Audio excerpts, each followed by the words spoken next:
obviously a tremendous Big Ten battle. I thought Indiana, their physicality defensively took us out of a lot of stuff, and I give them a lot of credit for how just physical they were. They do a great job of getting their hands on balls. You know, it was a fight to the finish, and I think in some ways we were fortunate that, you know, I give our kids a lot of credit, but obviously you feel a lot different if Romeo's ball that goes in and out goes in. Your feeling's different, but I think I still would have been proud of our team in a lot of ways, even if that three did go in. We'll hopefully learn from this, and you know, appreciate the fact that it's hard to win on the road. I thought our guys made a lot of plays. We'll move on. The dunk from Andre looked like you were trying to set it up. Looked like you were going to go for Caleb, but the guy said you were looking for Andre. No, it was for Andre. Yeah. So maybe I said that wrong. What did you see on that play, and how well did you guys execute what you were looking for there? Because a lot of people probably thought you might go to Caleb.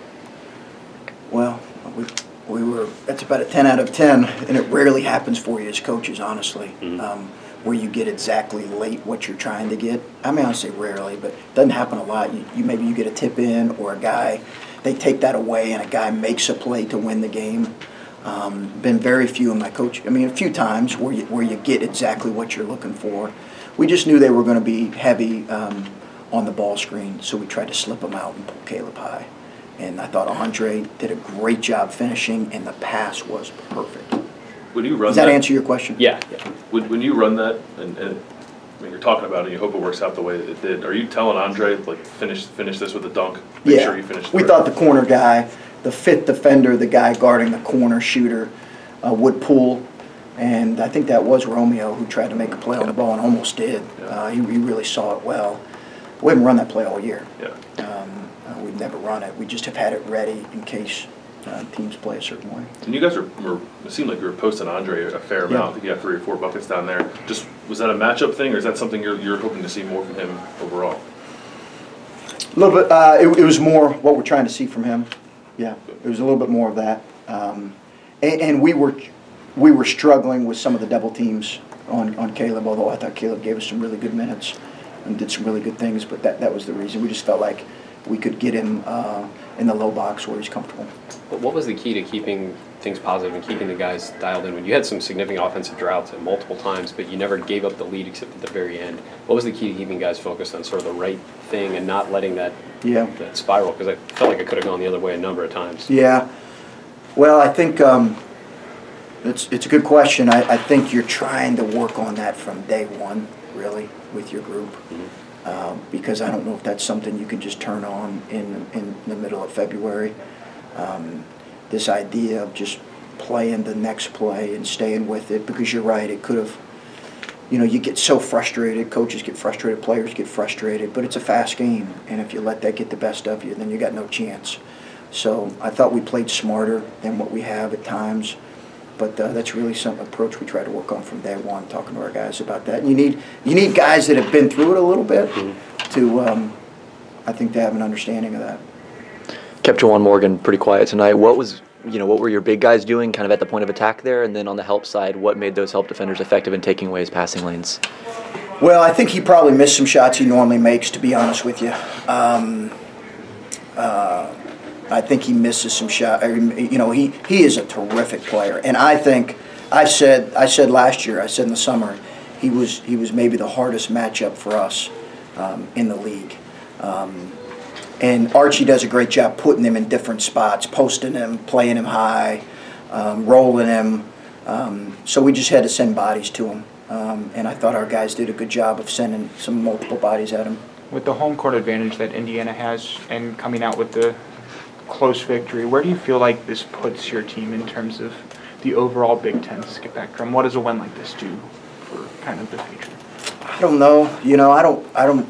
It's a great win against a really quality ball club, but who I think is going to finish really well. I really believe Indiana's going to finish well. But at the same time, you know, I tried to not make too much of the losses, and you know, we're trying to figure out a way to play against a team that has really bothered us. That's our focus. The CJ answering with the 3 right after Romeo hit the 3. Now that was not drawn up. Well, yeah, I guess what are the emotions that go through that, where you've fended them off all game, and then Romeo of all people hits a 3 here, and the place goes nuts, and then you need an answer on a night when offense has been hard to come by, and CJ hits that. Yeah, I thought, was it Green who made the 3 right before him on the late clock situation? Yeah. Oh, okay. No, you're fine. Yeah. But I want to make sure I was thinking straight. You know, they threw in a deep one late in the clock, and honestly, ours was a bit of a prayer. But CJ, how many times has he done that in his career, right? Like, he did one last game where it was stuck through. He really has shown the ability to make those shots and make those plays. But that might have been, in some ways, the second biggest or the biggest play of the game, because it's a 3-point game, and we're, like you said, we're struggling to score. You guys have gone on a winning streak here since the Michigan game. Some of your players said, like, the little skirmish or whatever kind of brought them together. I mean, can single events in a season kind of spark a team like that? You know, I don't know. I think you'll have to ask them that. I'll let them speak to that. You know, I think, listen, you know, when you live in the valley a little bit, you tend to appreciate the climb to the mountaintop a little bit. And I'm not saying we're near the mountaintop, but I just think maybe it was that moment, or maybe it's just going through what we went through in that stretch that kind of forces you to appreciate this journey we're on, and appreciate winning a game and enjoying the moment, because I can get lost a little bit when you're 12-1. Chris, have you seen Caleb do a better job here lately of I know he had the big game against Rutgers, but even Penn State in this game tonight, he wasn't a prolific scorer. He was actually in a little bit of foul trouble, but he seemed to find ways to impact games. Do you see that as growth for him over the last couple of games? I do. I think he was really solid in a lot of ways tonight. Didn't let the frustration of the game get to him in any way. Just kept playing. Made a real impact. I thought there's things he can do better, but I agree with you. I just thought he had a good approach for the whole night. And Musa, I think, had the tip at the end that got you guys a turnover. Just what did you think of his activity on the defensive end? Outstanding. I thought it was one of the major keys to the game was his defense and his rebounding. I'm not sure what he finished with, Dan, but he had 6. But I thought his defense and rebound. I told that to the team. I thought we don't win the game without that. Did you feel pretty good overall about the defense? They were pretty good at capitalizing in transition and off turnovers, but outside of that, did you feel pretty good about your defense? I did.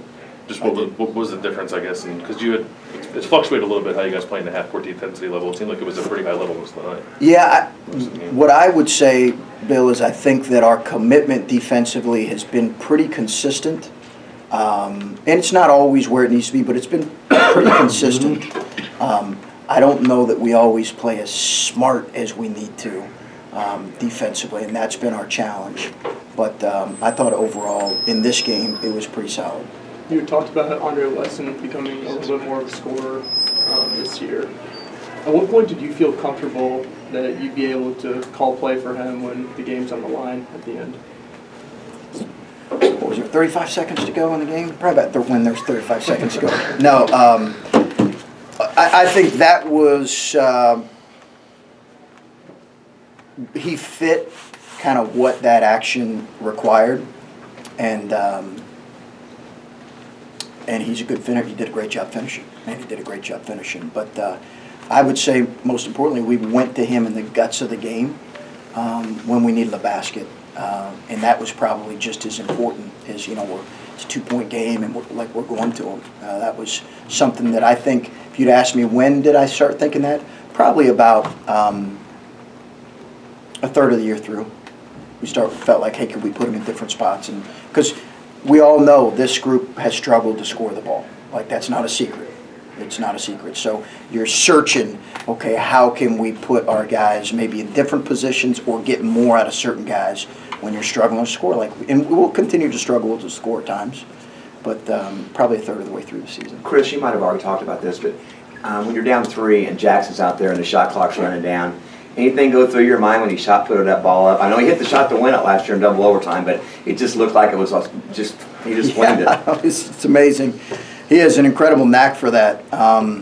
It was a busted. We didn't have much going that possession. We didn't have anything going, and He's got an incredible knack for that, but I was relieved because I thought the game was potentially at a tipping point there. Okay. Okay, homework. Good. You talked a lot about with the young guys on your team sort of figuring out what they can and can't do. I think maybe most of that on the offensive end. With Andre, is he an example of what it looks like as a guy develops, as someone figures that kind of thing out? Because when he got here, I don't think people expected him to contribute really in any significant way offensively, and it seems like he's really grown in that role. He's exactly he's exactly that, and I think he struggled with it early last year too. I think he struggled with kind of how do I impact the game? Where do I impact the game? He took bad shots early, if you guys remember early last year, and he had a lot of turnovers. And I remember everybody was yelling at me, bench Wesson and bench Dockage. And you know, I heard bench Dockage a lot throughout the year actually. But those guys, he's a great example of kind of just he's figured it out. Obviously two of those guys were two of our most valuable guys last year. He's moved into this year where he's gotten even a better understanding of that. How can he impact the game based on his skills? He had a good off season, but he's a great example of that. And it takes time for players, you know. And as a junior, he should have an understanding of that. Yeah. Thanks, Coach. Thank you.